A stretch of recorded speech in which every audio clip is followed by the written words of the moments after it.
When I told my mom my cousin had assaulted me, she pinched the bridge of her nose and said, "Honey, you're a woman now. These things happen." I didn't say a word. That was 10 months ago. This morning, she couldn't stop throwing up after a visit from CPS. Growing up, I didn't really have anything, or anyone. You see, my family was Hispanic and extremely broke, so all their time was either spent with their mouths on each other's hookahs or working. So when I started getting bullied in high school, I tried to tell myself that I didn't care, that it wasn't worth dwelling on. But as you can imagine, my methods fell short. And by the time I turned 15, I not only had 0 friends, but the entire school knew I was a complete loser. So I finally caved. I called my cousin Daniel, bawling my eyes out. It was the kind of crying that makes your throat hurt and your head pound. I truly believed I was inconsolable. But somehow through the tears, he made me laugh. It was the first time in my life I had ever actually felt listened to, and I was hooked. We called practically every day that month, and it was mostly just me yapping while he listened. And because Daniel was 19, he actually gave me good advice. My grades started improving, I started caring about myself again, and I stopped eating in the bathroom stall and started sitting right in the open, even if it was all by myself. I had no idea how dark things were about to get, because that's when it was time to celebrate my 16th birthday. My mom insisted on inviting the entire family. I don't really care about birthdays, but I was excited to see Daniel and receive gifts. So when the day came, I actually made an effort, wore a cute little dress, did my makeup, even wore heels. And after answering 100, "Do you have a boyfriend yet?" questions, finally came the best part, the cake. It was a beautiful chocolate tres leches. And after I blew out the candles, Daniel came over and hugged me. When I saw him, I felt my face completely light up. Looking back, I should have known from the smell of alcohol on his breath that things were about to go south, but it started so subtly. "Daniel!" I yelled, and in response, he gave me a huge hug. I noticed it lasted longer than I thought it would, with his hands wrapped around my waist, but he was drunk as hell, so I just brushed it off. I was probably just being sensitive, right? But as the night progressed, I found myself mentally repeating that phrase over and over. Every time he found excuses to stand close enough that I could feel the heat of him against my arm, every time his fingers would brush my leg under the table and he'd pretend it was an accident. But then his excuses ran out. I had gone to grab a sweater from my bedroom. I didn't even have time to shut the door before he was there, pressing into the frame like he owned the place, like I owed him something for breathing the same air. He trapped me against the wall with his body, close enough I could smell the tobacco on his breath. I froze. Every survival instinct I had screamed not to move, not to fight, because if I made it worse, if I made a scene, somehow it would be my fault. But that's when his lips pressed against mine, and his hands traveled down my back. My survival instinct kicked in, and I screamed like a banshee, before kicking him right in the nards. As he stumbled backwards, I ran out and immediately dragged my mom outside to tell her what happened. I expected her to get mad, say that wasn't right, give me a hug, anything. But instead, she just sighed and pinched the bridge of her nose. "Honey, you're a woman now. These things happen," she said, as if it was the most obvious thing in the world. My mouth filled with saliva as my stomach twisted. Soon, I was vomiting back out the tres leches into the toilet bowl, and that's how I spent my 16th birthday curled up on the cold bathroom floor with the door locked. I only came out when I heard Daniel's voice saying goodbye. By that point, it was 2 a.m., so I just went to sleep. Or tried to, anyway. The moment was replaying in my head so much that I could barely relax. I don't know why I brought it up to my mom again the next morning, but I did. And this time, she told me something even worse. Apparently, Daniel's sister was about to give birth, so he was going to move in with us soon to make room for the baby. And I guess she saw the shock on my face because that's when she reminded me that the best thing to do is let it go and not to hold a grudge. I nodded and agreed with her. Not because I wasn't infuriated, I was. Not because I wasn't completely distraught, I most certainly was. But the night it happened, as I lay awake in bed, I realized there was only one thing that would bring me joy: seeing him suffer. And by living with him, that was going to become 10 times easier. The day he moved in was one of the worst days of my life. I spent the entire morning locked in my room, trying not to throw up from anxiety. My mom kept knocking, telling me to come help clean up for Daniel's arrival, but I ignored her. Eventually, she gave up, and I heard her muttering something about teenagers and attitude problems. Around noon, I heard his voice in the living room. My stomach immediately twisted into knots. I pressed my ear against my bedroom door and listened to my parents welcoming him, telling him how great it was going to be having him here. My dad was saying something about man of the house, and I wanted to scream. Instead, I dug my nails into my palms until it hurt. I couldn't stay in my room forever, though. Eventually, I had to pee so bad that I had no choice but to venture out. I opened my door as quietly as possible and peeked down the hallway. No sign of Daniel. I tiptoed to the bathroom, did my business, and was about to sneak back when I heard his voice right behind me. "Hey, birthday girl." I nearly jumped out of my skin. Daniel was standing there with this smug smile like nothing had happened, like he hadn't assaulted me 3 days ago. I couldn't speak. My throat closed up completely. "Silent treatment, huh?" He laughed and stepped closer. "Don't be like that. We're roomies now." I backed away until I hit the wall. My heart was pounding so hard I thought it might explode. Daniel just kept smiling, then reached out and tucked a strand of hair behind my ear. I flinched so hard I banged my head against the wall. "Dinner's ready," he said, then turned and walked away like it was nothing. I stood there shaking for what felt like forever. Then I ran back to my room and locked the door again. My mom called me for dinner 3 times before giving up. I heard her tell my dad that I was being dramatic and needed to get over myself. I cried myself to sleep that night without eating anything. The next morning was a Monday, and I'd never been so happy to go to school. Even facing my bullies seemed better than being trapped in the apartment with Daniel. I got up super early, before anyone else was awake, and snuck out without breakfast. I spent the entire day at school actually paying attention in class, volunteering to answer questions, anything to keep my mind occupied. When the final bell rang, I felt sick knowing I had to go home. I walked as slowly as possible, even stopping at the public library for a while to use their computers. But eventually, I had to go back. When I got home, Daniel was sitting on our couch watching TV like he owned the place. My parents weren't home yet. They both worked late on Mondays. "There she is," Daniel said, patting the couch next to him. "Come watch with me." "I have homework," I mumbled, not looking at him. I tried to hurry past to my room, but he grabbed my wrist. "Don't be rude," he said, his voice suddenly harder. "I'm trying to be nice here." I yanked my arm away. "Don't touch me." Something flashed in his eyes then. Anger, maybe, or frustration. But he quickly covered it with another smile. "Whatever you say, princess." I locked myself in my room again and pushed my desk chair under the doorknob for extra security. That night at dinner, I had no choice but to sit at the table with everyone. Daniel acted completely normal,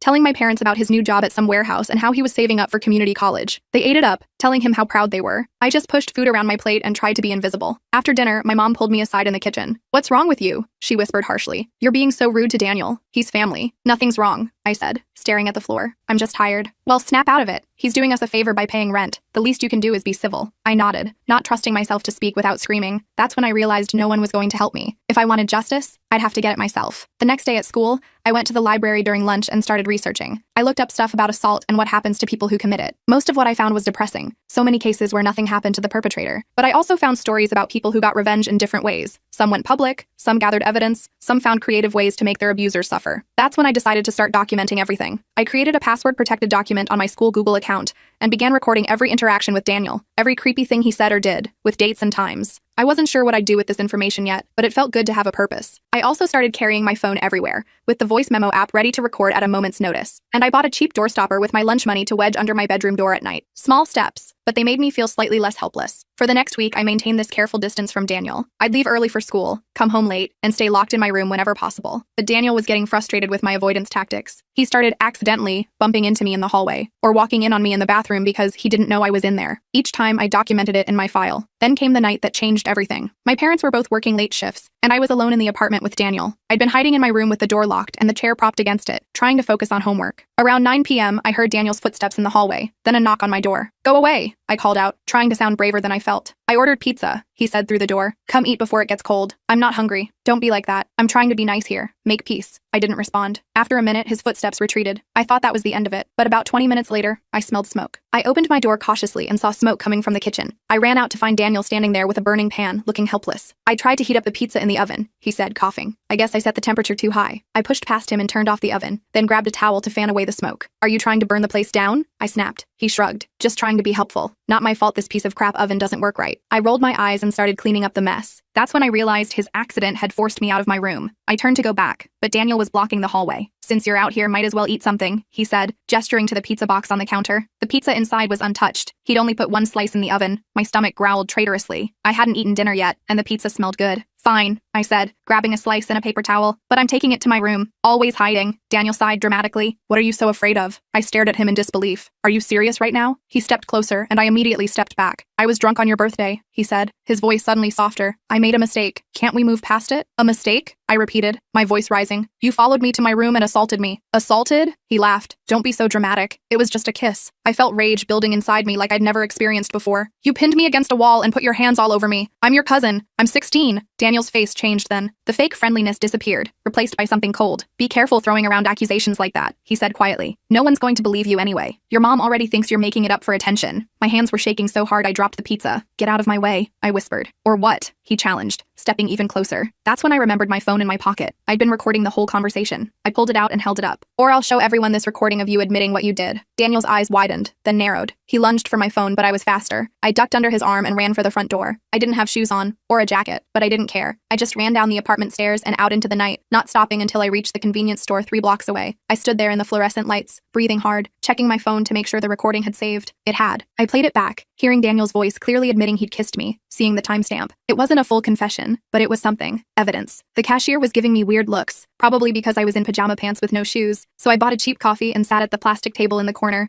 trying to figure out what to do next. I couldn't go home, not with my parents still at work and Daniel there alone, but I had nowhere else to go. I ended up staying at that convenience store until almost midnight, when I knew my parents would be home. The walk back was cold and my feet hurt, but the fear of what waited at home was worse. When I finally got back to the apartment, my mom was waiting up, furious. "Where have you been?" she demanded. "It's a school night." I couldn't tell her the truth, that I'd been hiding from Daniel, so I made up some story about going to the library to study and losing track of time. She didn't believe me, but she was too tired to argue. She just sent me to my room with a warning about being grounded if it happened again. I locked my door, wedged the chair under the knob, and listened. The apartment was quiet. Daniel's door was closed. I checked my phone again, making sure the recording was still there, then emailed it to myself as backup. It wasn't much, but it was a start. The next day at school, I couldn't focus on anything. I kept thinking about the recording and what to do with it. I couldn't go to my parents. They'd already made it clear whose side they were on. The police? Would they even care? It was just a recording of a conversation, not the actual assault. Plus, I was terrified of what would happen if I reported it and nothing came of it. I'd still be stuck living with Daniel, but things would be even worse. During lunch, I was sitting alone as usual when this girl named Taylor sat down across from me. Taylor wasn't exactly a friend, but she wasn't one of my bullies either. We had biology together and sometimes partnered up for labs. "You okay?" she asked, unwrapping her sandwich. "You seem off lately." I was so surprised by the question that I almost told her everything right then and there. Instead, I just shrugged. "Family stuff." Taylor nodded like she understood. "My parents are divorcing right now. It's a whole thing." "That sucks," I said, meaning it. "Yeah." She took a bite of her sandwich, then said, "My mom made me go to this support group for teens with family problems. It's actually not terrible. You should come sometime." I almost laughed at the idea that a support group could help with my particular family problem, but I just thanked her and said I'd think about it. The conversation moved on to biology homework, but something about that brief moment of normalcy made me feel slightly less alone. After school, I decided to take a different approach with Daniel. Instead of avoiding him, I'd watch him, learn his patterns, find his weaknesses. Knowledge was power, right? When I got home, Daniel was playing video games in the living room. I forced myself to sit on the other end of the couch and pretend to do homework while secretly observing him. He seemed surprised by my presence, but didn't say anything about our confrontation the night before. Over the next few days, I kept this up. I noted when he left for work, usually around 10 a.m., when he came home, 6 p.m., and what he did in his free time, mostly gaming and texting. I noticed he always took his phone into the bathroom with him when he showered. I saw how he hid beer in his gym bag and sneaked it into his room. I watched how he charmed my parents with compliments and offers to help around the house. I also noticed something else. Daniel had a girlfriend. Her name was Megan, and she called him almost every night. I could hear him talking to her through the thin walls, telling her he missed her, making plans to see her on his days off. I wondered if she knew what kind of person she was dating. One day, about 2 weeks after Daniel moved in, I came home to find him passed out on the couch. Empty beer cans were hidden under the coffee table,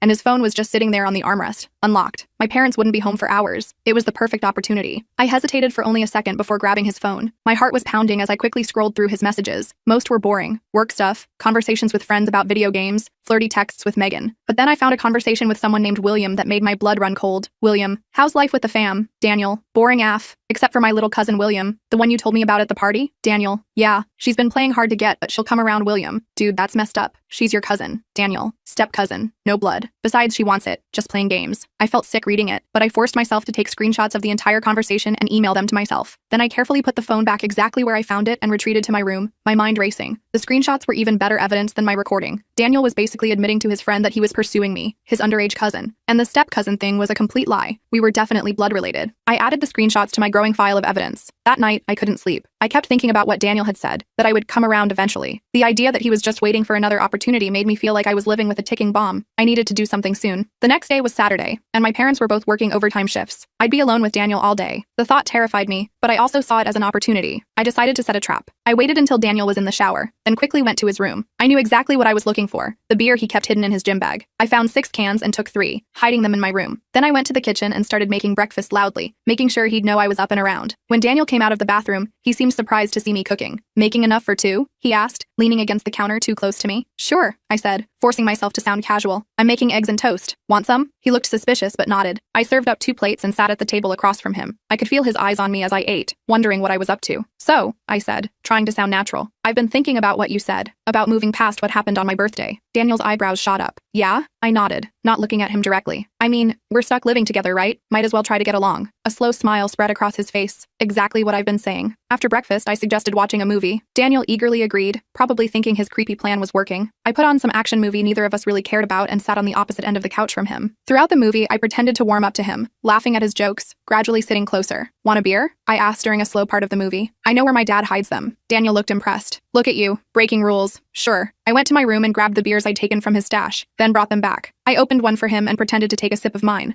though I wasn't actually drinking. Daniel, however, drank his quickly and accepted a second one. By the end of the movie, Daniel had finished all 3 beers on top of whatever he'd already had that morning. He was definitely tipsy, his words slightly slurred as he tried to put his arm around me during the credits. "You know," he said, leaning in too close, "you're really pretty when you're not being a beach." I forced a laugh, though my skin was crawling. "Thanks, I guess. We could have a lot of fun together if you just relax," he continued, his hand now on my knee. I stood up abruptly. "I need to use the bathroom." In the bathroom, I took out my phone and made sure the recording app was working. I took several deep breaths, reminding myself of the plan. I needed him to admit what he'd done, on record, with a timestamp. It was the only way. When I came back, Daniel had moved to my spot on the couch so I'd have to sit right next to him. I did, my phone recording in my pocket. "Can I ask you something?" I said, trying to keep my voice steady. "That night, on my birthday, why did you follow me to my room?" Daniel's eyes narrowed slightly, but the alcohol made him looser than he would have been otherwise. "Because you looked hot in that dress," he said with a shrug. "And I thought you were into me." "Into you? You're my cousin." He waved his hand dismissively. "That's just a technicality. We're not really related." "Yes, we are," I insisted. "Our moms are sisters." "Whatever." He moved closer. "The point is, I know you felt something too. That's why you're being nice to me now, right?" I swallowed hard. "I'm being nice because I'm scared of you," I said honestly. "You assaulted me on my birthday, and now I'm trapped living with you." Daniel's face darkened. "I didn't assault you. I kissed you. You pinned me against a wall and put your hands all over me without my consent. That's assault." "You're exaggerating," he scoffed. "Besides, you liked it until you freaked out for no reason." I stood up, unable to stomach being near him any longer. I was terrified. "I'm 16, Daniel. Even if I wasn't your cousin, it would still be illegal." That seemed to penetrate his alcohol-fogged brain. He stood up too, suddenly looking more alert. "Are you recording this?" he demanded, reaching for my pocket. I jumped back, but not fast enough. Daniel grabbed my arm hard enough to bruise and yanked my phone from my pocket. When he saw the recording app running, his face contorted with rage. "You little beach," he hissed, squeezing my arm tighter. "What are you trying to do? Ruin my life? You're hurting me," I gasped, trying to pull away. "Let go." Instead of releasing me, Daniel shoved me hard. I stumbled backward and hit the coffee table, knocking it over and falling with it. Pain shot through my elbow as it hit the floor. Daniel stood over me, still holding my phone. "If you tell anyone about this, I'll make your life hell," he threatened. "I'll tell everyone you came on to me, that you're obsessed with me. Who do you think they'll believe? The honor student with a job, or the weird loner girl who has no friends?" I scrambled to my feet, holding my throbbing elbow. "Give me back my phone." Daniel laughed and held it above his head. "What are you going to do about it?" That's when I remembered the screenshots I'd emailed to myself from his phone, the evidence that wasn't on my phone. "I already have everything I need," I said, trying to sound confident despite my racing heart. "I have screenshots of your texts with William where you admit everything." The color drained from Daniel's face. "You're lying. Check your text history with William if you don't believe me. I sent myself screenshots while you were passed out yesterday." Daniel immediately started checking his phone, scrolling frantically through his messages. While he was distracted, I lunged for my phone,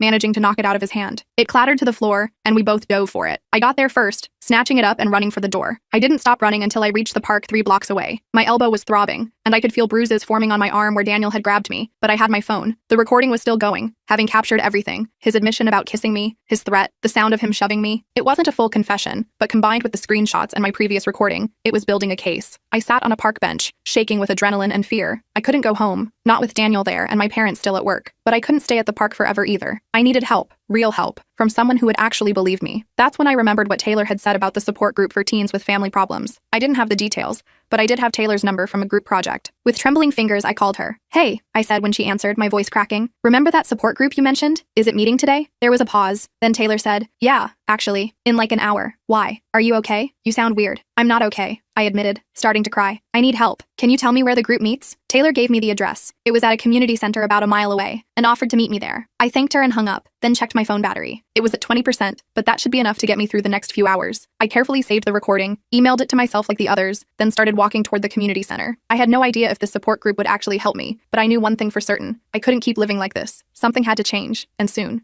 Either Daniel would have to go, or I would, and I was done running. I got to the community center about 15 minutes early. My elbow was throbbing like crazy, and I could already see purple bruises forming on my arm. I sat on a bench outside, trying to get my crap together before going in. No way was I walking into a room full of strangers with tears streaming down my face. Taylor showed up a few minutes later, looking concerned as hell when she saw me. "Oh my effing gosh, what happened to you?" she asked, staring at my arm. I just shook my head, not ready to explain everything yet. "It's a long story. Thanks for meeting me." She nodded, not pushing it. "The group's pretty chill. The counselor who runs it is cool. She doesn't force anyone to share if they don't want to." We went inside together. The community center was this dingy building with fluorescent lights that made everyone look sick. About 10 teenagers were sitting in a circle of folding chairs. Most of them looked normal enough, though a few had that same haunted look I'd been seeing in my own mirror lately. The counselor was this 30-something woman named Susan with purple streaks in her hair. She smiled when we walked in and gestured to 2 empty chairs. I sat down, keeping my bruised arm partially hidden in my lap. "We have a new face today," Susan said once everyone settled. "Would you like to introduce yourself?" I mumbled my name, staring at the floor. Susan didn't push for more, just explained that this was a safe space for teens dealing with difficult family situations. People could share as much or as little as they wanted. A few kids talked about their parents' divorces or alcoholic dads or whatever. I half listened, still trying to figure out if coming here had been a mistake. Then this girl with short blue hair started talking about her stepdad who kept accidentally walking in on her in the bathroom. Something about the way she described it, how everyone told her she was overreacting, how her mom didn't believe her, hit way too close to home. Before I knew what was happening, I was crying again. Not quiet tears either,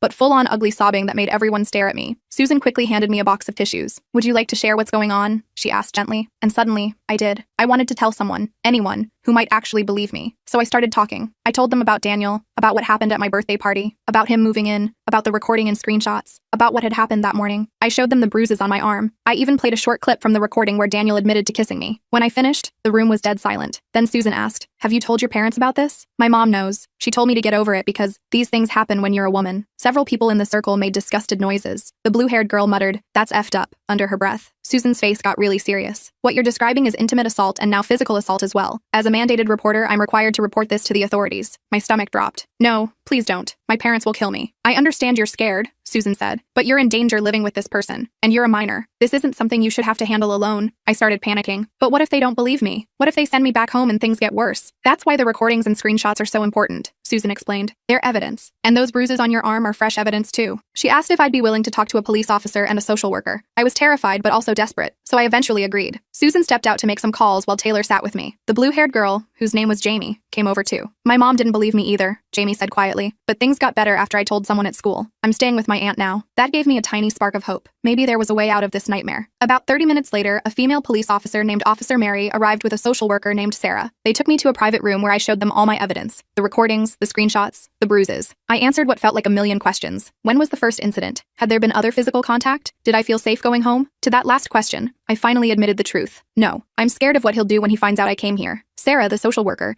explained they'd need to investigate, which meant talking to my parents and Daniel. I nearly threw up at the thought, but she also said I wouldn't have to go home tonight if I didn't feel safe. They could arrange emergency placement while they sorted everything out. Emergency placement? Like foster care? I asked, my voice shaking. Possibly, or with another relative if there's someone suitable, Sarah explained. I couldn't think of any relatives who'd take me in. Most of my family was either broke, lived too far away, or would take Daniel's side. I felt trapped all over again. That's when Taylor, who'd been sitting quietly in the corner, spoke up. She could stay with us. My mom wouldn't mind. I stared at her in shock. We weren't even really friends, just biology partners who occasionally talked. But the way she said it, like it was the most obvious solution in the world, made me want to hug her. Sarah said they'd need to check with Taylor's mom first, make sure the home was suitable, all that bureaucratic stuff. Officer Mary said she'd be going to my apartment to speak with Daniel and my parents. The thought of that confrontation happening without me there was both terrifying and relieving. While Sarah called Taylor's mom, Officer Mary took photos of my bruises and made copies of all my evidence. She told me I'd been smart to document everything. A lot of these cases come down to he said, she said, she explained. Having recordings and screenshots makes a huge difference. Sarah came back and said Taylor's mom had agreed to let me stay temporarily. They'd need to do a home check first, but it looked promising. For the first time in weeks, I felt like I could breathe. But then reality hit me. I had nothing with me. No clothes, no toothbrush, nothing. Sarah said they could take me to get my essential items, but Officer Mary would need to come along to make sure it was safe. The drive back to my apartment was the longest 10 minutes of my life. I sat in the back of Officer Mary's police car, watching familiar streets pass by and wondering if my life would ever be normal again. When we pulled up, I saw my parents' car in the parking lot. They must have come home early. My hands started shaking so bad I could barely unbuckle my seatbelt. Officer Mary went in first, with Sarah and me following behind. The moment we stepped through the door, I knew all hell had broken loose. My mom was crying at the kitchen table. My dad was pacing and yelling at Daniel, who was sitting on the couch looking pale. Everyone froze when they saw the police officer. Then my mom spotted me and jumped up. "Where have you been?" she demanded, then noticed Sarah standing beside me. "Who is this? What's going on?" Officer Mary took control of the situation, explaining who she was and why she was there. My dad's face went from angry to confused to horrified as she talked about the allegations and evidence. Daniel stood up looking panicked. "She's lying. She's been obsessed with me, making up stories. We have recordings," Officer Mary cut him off, "and photographs of the bruises on her arm from this morning." My mom turned to me, her eyes wide. "You went to the police? About family?" That's when I lost it. "Yes, because you wouldn't listen. He assaulted me on my birthday and you told me to get over it. He's been terrorizing me for weeks and you've done nothing." My dad looked like someone had punched him in the gut. "Is this true?" he asked my mom. "You knew about this?" My mom started stammering about how I was exaggerating, how Daniel was family, how these misunderstandings happen. With each word, my dad's face got darker. "Get out," he suddenly said to Daniel. Daniel tried to argue, but my dad cut him off. "Get out of my house now." I'd never seen my dad that angry before. Daniel grabbed his jacket and stormed out, slamming the door behind him. Officer Mary followed him, saying she still needed to take his statement. The next few hours were a blur. Sarah explained to my parents that I'd be staying elsewhere tonight while the investigation continued. My dad kept asking why I hadn't told him what was happening. My mom alternated between crying and trying to convince everyone this was all a big misunderstanding. I went to my room to pack some clothes and stuff, with Sarah coming along. As I grabbed things, I noticed my mom standing in the doorway, watching me with this lost expression. "I didn't know it was that bad," she said quietly. "I thought it was just, I don't know what I thought. I couldn't even look at her. You told me to get over it, that these things happen to women. I was wrong," she whispered. "I'm so sorry." Part of me wanted to forgive her right then, but a bigger part was still too hurt and angry. I just kept packing. That night I stayed at Taylor's house. Her mom was super nice, making up the couch for me with clean sheets and even lending me a pair of pajamas that were way too big. Taylor and I stayed up late talking, not just about Daniel, but about school and music and normal teenage stuff. It felt surreal to be having a regular conversation after everything that had happened. The next few weeks were a roller coaster. I gave an official statement at the police station. Daniel was charged with SA of a minor and physical assault. My parents were investigated by Child Protective Services. I started seeing a therapist twice a week. I stayed with Taylor for almost 2 weeks before moving back home. By then, Daniel was long gone. My dad had made sure of that. My mom was different too, quieter, more careful around me, like she was walking on eggshells. She started coming to therapy with me sometimes, trying to understand how badly she'd failed me. The case against Daniel moved slowly through the legal system. I had to tell my story over and over to different people, detectives, prosecutors, victim advocates. It was exhausting, but each time it got a little easier. The evidence I'd collected made a huge difference. Without it, it really would have been my word against his. School was weird too. Somehow, rumors about what happened got out, but instead of making things worse, it actually stopped a lot of the bullying. People looked at me differently, not with pity exactly, but with a kind of respect. Like I wasn't just the poor Hispanic girl with no friends anymore, but someone who had stood up for herself. Taylor introduced me to her friend group, and gradually, I started having actual friends. Real ones who texted me just to check in and saved me seats at lunch. Jamie from the support group became a friend too. We had different experiences, but understood each other in a way most people couldn't. 6 months later, Daniel took a plea deal rather than go to trial. He got probation and had to register as an intimacy offender. Part of me was angry he didn't get jail time, but mostly I was just relieved it was over and that he was officially labeled as what he was, a predator. My relationship with my parents is still complicated. My dad and I are closer now. He's made real efforts to be more present, even cutting back his work hours. My mom, that's harder. She's trying, but I haven't fully forgiven her yet. Maybe someday. The nightmares haven't completely stopped. I still flinch sometimes when people touch me unexpectedly, but I'm not that terrified girl hiding in her bedroom anymore. I found my voice and I'm never going to be silent again.